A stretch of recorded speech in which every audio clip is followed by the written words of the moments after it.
নমস্কার। আজ আমি শ্রীনগরের বারামুল্লা রোডের কাছেই এক আপেলের বাগানে এসেছি। এটা আমাদের যেখানে কাজ হচ্ছে শ্রীনগর রিং রোড, তার পাশেই একেবারে সাইডে বাগান, আপেলের বাগান। দেখুন এখানে কত আপেল এখানে ধরে আছে, পাতার চেয়ে বেশি আপেল দেখা যাচ্ছে।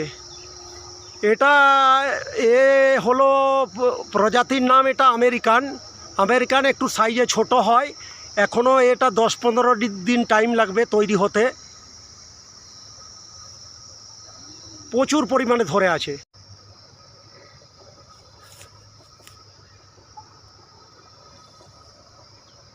এটা ডেলিশিয়াস প্রজাতির আপেল, পুরো পেকে গেছে, পেকে পড়ছে। আমার হাতেও একটা আছে।